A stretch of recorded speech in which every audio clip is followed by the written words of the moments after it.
Cool. So I'm Rael. I'm co-founder and CEO of Nozzle. My background, actually, I'm not, I guess, historically an Amazon seller.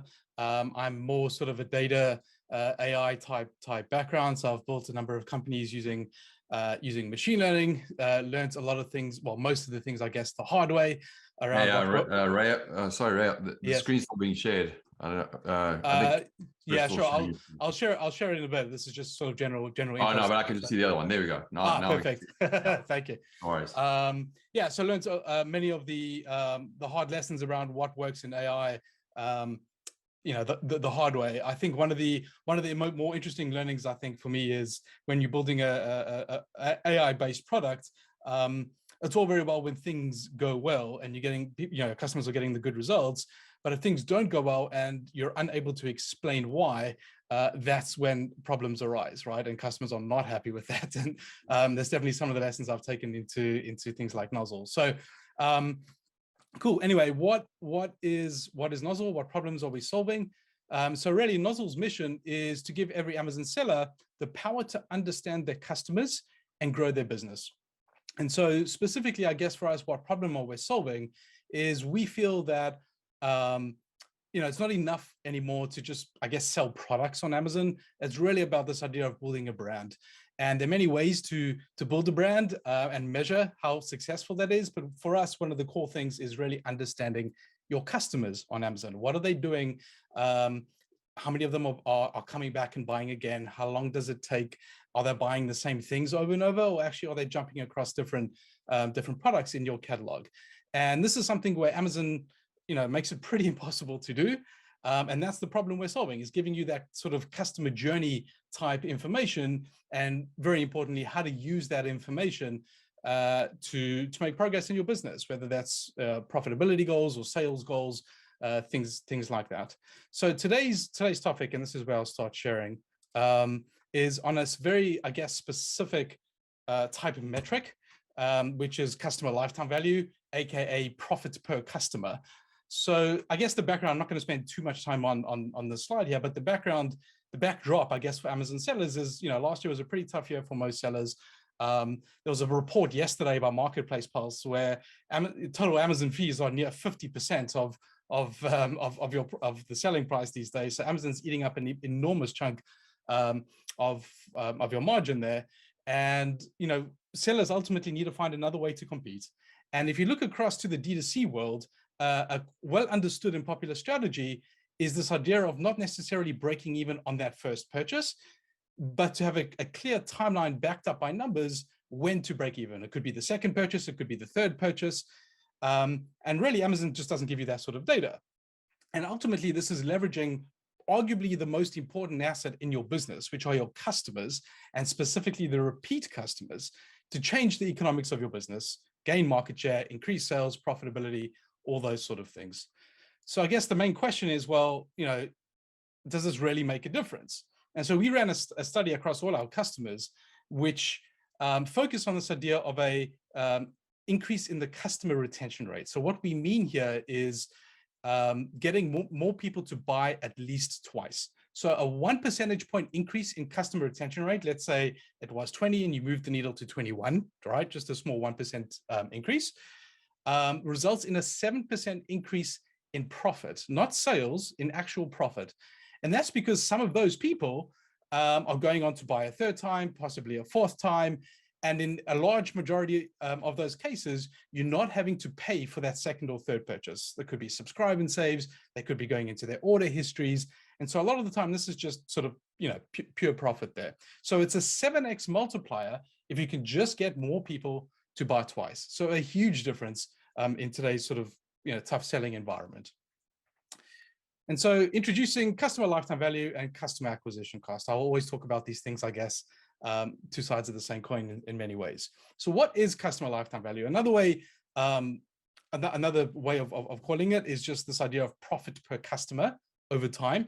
And it's the total net profit from any given customer over the entire period you have a relationship with that person. So let's just take some basic example here. last month, a new to brand customer comes in via an ad, you make a profit of $5 off that initial order, but they come back, let's say, they buy the same thing in April, June, and September, right? So they're buying in total 4 times within those 9 months. And so we would say that the profit per customer, or the customer lifetime value after 9 months, is $20, right? Now, this is giving you a very different perspective on just focusing on what happens on that first order. Traditionally, Amazon is just very, what the data they give you, firstly, is very ASIN or SKU focused rather than customer focused. And secondly, again, very focused on that first purchase. But this gives you, a much longer lens of what that journey looks like. And so, I can share the slides. I don't want to spend too much details on formulas. That's pretty boring, but I can share the slides. But ultimately what you're doing, excuse me, is trying to get to like an actual, I guess, cash basis of what's cash to the business, cash to the seller of what each customer is actually worth. And so you're taking things like what the price they paid, subtracting out any discounts, any taxes, all the Amazon fees, all your costs of goods sold, and then any advertising costs that are required to acquire that particular customer. So this is what we're talking about when we talk about lifetime value. The other main metric here is this idea of customer acquisition cost. This is just simply how much do I have to pay to acquire a new customer, right? And a simplified version of this can just be all your ad spend, right? Sponsored display, sponsored brand video, sponsored product, DSP if you're using that, all that sort of stuff. And I guess if you're using off Amazon, as Kafira was saying, you probably want to take those costs into account as well. But you're dividing that by the number of new to brand customers you get every month. So literally, how much am I paying to acquire a new customer?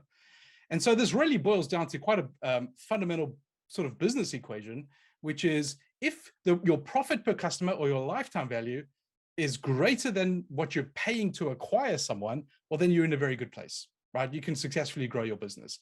But if it's the other way around, meaning I'm having to pay more to acquire a customer than they're actually worth to me over 6 months or over 9 months or over 12 months, well, I've got to change something. Something's just, not going to work. You're not going to remain in business for very long. And so what influences this customer lifetime value? How can you grow it? And really, it comes down to, we would say, mostly 3 things here. And so what I have here is, let's say, your average profit on the first purchase per customer is $15.72. And because some of your customers clearly are buying again within 3 months, and it could be the same product, it could be a different product, it doesn't really matter, that then grows to $19.68. And if you wait 6 months, because some of those people are buying a third time, or some people are taking 5 months possibly to buy this for the second time, that number now grows to $22.21. And fundamentally, this changes how you think about customer acquisition and specifically your ad and your ad budget. And so again, this is just a sort of made up example here, but let's assume that you can afford to have an ACOS of 61% on the first purchase. If you're prepared to wait 3 months, that can grow to something like 74%. And if you're prepared to wait 6 months, that can grow to 84%. And so what are the 3 things that you can do to focus on to grow this customer lifetime value over time? Well, the first thing is retention, right? How many people place one order or more than one order? How do I get more people just to buy more than once, right? So whether that's remarketing campaigns, there's the customer engagement tool within Amazon where you can start sending emails to people who've previously bought. Those things can clearly make a very big difference. Certainly, if you're selling a product, if you're selling supplements and it's a 30 or 60-day supply and people are reordering on Subscribe and Save, that's kind of a very basic but powerful example of a lot of this just takes care of itself. Secondly, when do people buy? It's all very well saying, okay, people buy twice, but if I have to wait a year for that second order, I probably don't have, I can't wait that long. you're gonna go out of business before you make a profit there. So trying to get most of your second orders in within those first 3 months can really move the needle. And the third thing, of course, is the margin, because we're talking about profit here, not just sales. So I can have somebody buy every single day from me, but if my margin is 0, my lifetime value is going to be flat, right? You can get them to buy all you want. It's not going to move the needle. So those are the 3 things to focus on: trying to get more people to buy twice or 2 or more times, trying to get that to happen ideally within sort of 90 days or 120 days. And of course, on the margin side, which is arguably tougher to control in this environment. So what does it allow you to do, right? And so probably the biggest one is this idea of on the advertising side or the customer acquisition side, what is my true break-even ACOS? Because the whole thing about ACOS is it's focused on the profitability on the first sale only, right? And we've just been through a couple of examples here where somebody buys 2, 3, 4 times, let's say within 9 or 12 months, and that ACOS calculation just isn't reflective of actually all the hard work that initial ad did, getting somebody to buy that first time. And so what if that ad spend contributes to future profits? So again, a basic example here, just to highlight the point, where on the left-hand side, you've got ad spend and an ad sale, ACOS of 50%, not particularly great. But what if somebody actually bought 3 more times in the next, whatever it is, 6, 9, 12 months? Well, then you can take that initial ad spend and divide it by 80, not by the 20, and that completely changes it, right? That's 12.5% compared to 50%. And so again, rethinking how what you want to do with your ad budgets, which ASINs to focus on, being able to outcompete customers, invest in branding, right? So if you can invest in higher up the funnel, whether it's DSP ads or sponsored brand videos, awareness campaigns, typically things that are high investment, don't have as high conversion rates, but they're justified here when you've got a much higher break-even ACOS target that you can work with. More aggressive PPC strategies, you can go after much higher CPC terms as a result of this. The caveat being, yes, you're not going to break even on that first purchase, but you can break even on the second or third purchase, which is, let's say, 3 months, something like that. And forecasting cash flow is actually increasingly, we're seeing a lot of customers very interested in this. And I guess the key thing here is, if you're thinking about forecasting, let's say 2023, some sort of scenario analysis or forecast, well, we can say to you that we've got key inputs. We know that for every 1,000 customers that buy from you, 300 buy twice, 200 buy 3 times, 100 buy 4 times, whatever that looks like. And we know how long it takes between each of these purchases. And so using those critical variables, we can start forecasting our cash flows as well and say, like, I need to pay $10 to acquire a customer. I need to acquire 1,000 customers. I know what that trajectory looks like after that first purchase. So I have a better handle on forecasting cash flow, forecasting inventory, things like that.